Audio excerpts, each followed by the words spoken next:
श्री स्वामी समर्थ सर्वांना. तर आज मी तुम्हाला सांगणार आहे. खूप लोक बोलतात की स्वामींकडे आपली म्हणजे इच्छा कशी म्हणजे मनातली प्रश्न स्वामींना कसे विचारायची किंवा आपल्या मनातलं जे काय आहे ते स्वामींना कसं विचारायचं, स्वामींकडे कौल कसा मागायचा.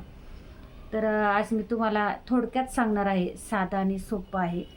तर फक्त स्वामींकडे मनापासून जे काही तुमच्या मनात आहे ना ते स्वामींकडं हृदय म्हणजे मनातल्या अंतःकरणातून मागायचं आहे. जे काही असेल ते, आणि स्वामी जे काही देईल ना त्याला गोड मानून स्वीकारायचं आहे. नाहीतर तुम्ही बोलसान मी हे केलं आणि स्वामींनी मला हे नाही नाही हा नकार आणि होकार हे दोन असतात.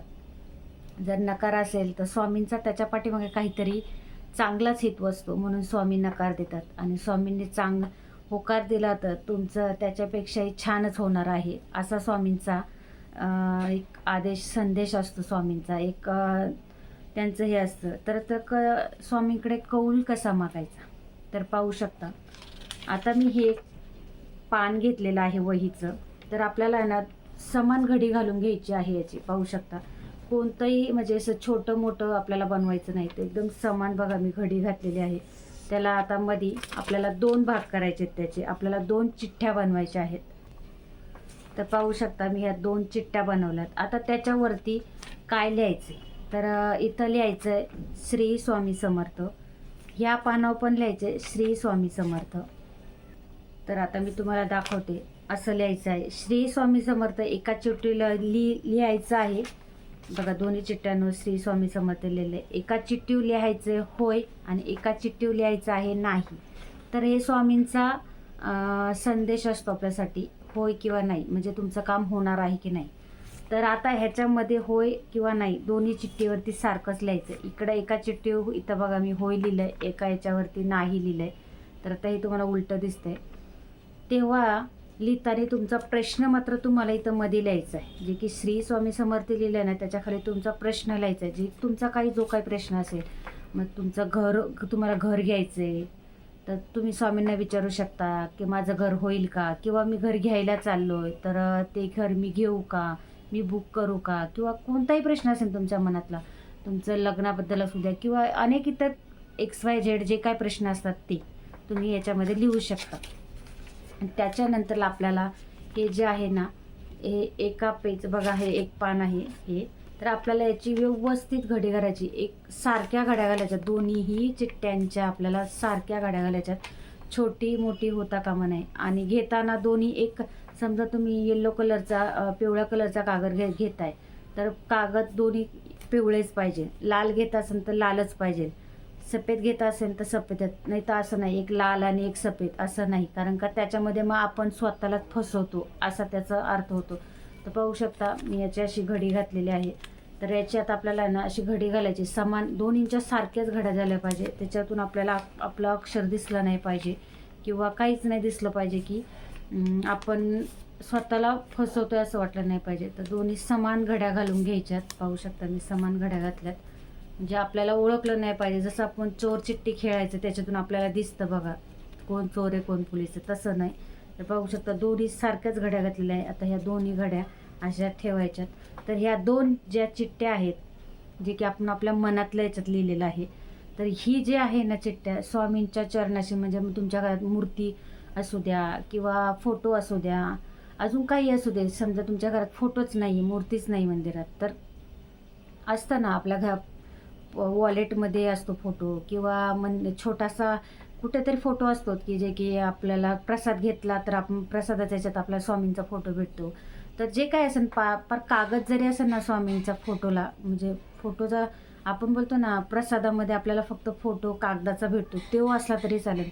आणि तुम्ही जर मंदिरात हे असेल तर त्यात चालेल. तर ह्या 2 चिठ्ठ्या स्वामींच्या चरणाशी ठेवायच्या आपल्याला. आणि एक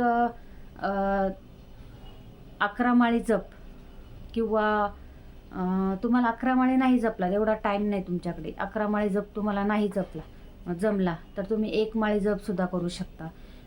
तेही नाही जमलं तर तुम्ही एक 5 मिनटं जरी तुम्ही स्वामींपुढं एकदम स्तब्ध, म्हणजे एकदम शांत, सगळं तुमचा विचार स्वामींकडेच आहे. म्हणजे तुमचं जे डोकं आहे ते सगळं स्वामींच्या याच्याशी तुम्ही सोडून द्यायचे, की मी आता स्वामींच्या मंदिरात म्हणजे आहे, जिथं स्वामी माझ्या पुढं आहे, मी स्वामींपुढं आहे, असा विचार करायचा. आणि स्वामींकडं एकच त्या 1 ते 5 मिनटा बसले ना, त्या 5 मिनटात तुम्हाला फक्त एकच बोलायचं, श्री स्वामी समर्थ, श्री स्वामी समर्थ, श्री स्वामी समर्थ, असं एक 5 मिनटं तुम्हाला बोलायचं आहे. त्या 5 मिनटामध्ये तुमच्या घरात समजा लहान बाळ असेल, म्हणजे बाळ नाही, अगदी बाळ नाही, लहान मुलगा असेल, तर तुम्ही, किंवा लहान असो किंवा मोठं असो, तुम्ही ह्या 2 चिठ्ठ्या आहे ना, त्या बाळाला असं जसं आपण पहिल्यांदा चोर चिठ्ठी खेळायचं, असं करायचं, असं आणि त्याच्या खाली टाकायला लावायच्या देवापुढे, म्हणजे स्वामींच्या पुढे, आणि त्याला सांगायचं उचलायला, किंवा त्याने नाही उचलणार.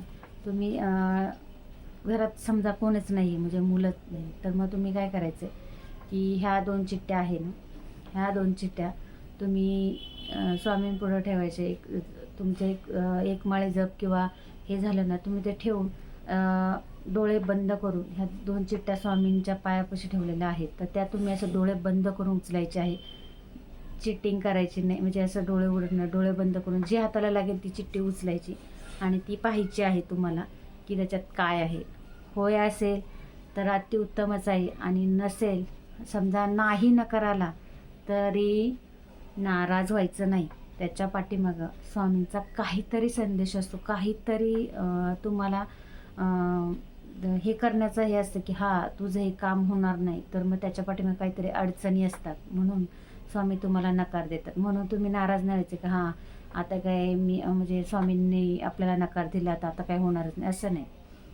जिद्द किंवा म्हणजे त्यांच्यावरचा विश्वास आहे ना, तो कधीही करून नाही द्यायचा. काय माहिती का, जिथं आपल्याला स्वामी नकार का देतात, का तर आपण पुढे जाऊन आपल्याला कोणताही प्रॉब्लेम येऊ नये, किंवा आपण कोणत्या संकटात सापडू नये, म्हणून स्वामींचा हा एक हे असं संदेश असतो, की आपल्याला, की तू हे करू नको, ते करू नको. म्हणजे स्वामींचं एक आपल्याला मार्गदर्शन असतं. म्हणून ते हे कौलद्वारे, म्हणजे चिठ्ठीद्वारे ते सांगत असतात, की तुला तर होऊ नको.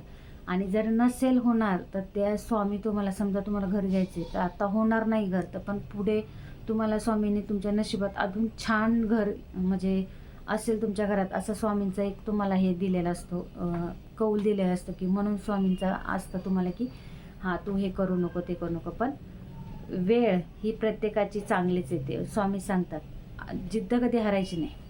तर कधी ना कधी आपल्याला कोणता ना कोणता दिवस असा एक दिवस असतो जो आपल्यासाठी असतो, आणि त्याच्यावरती आपण विश्वासावरती चालायचं, बाकी काही नाही. तर असं आहे, स्वामींना असा कौल लावायचा. तर तुम्हाला कसा वाटलं नक्की एकदा म्हणजे तुम्ही करून पहा, आणि नकार आला तर नाराज व्हायचं नाही, कारण का पुढे जे आपल्या नशिबात लिहिलं ना, ते खूप चांगलंच होणार आहे, असं स्वामींचं दर्शवण्याचं काम असतं. तर चला, श्री स्वामी समर्थ.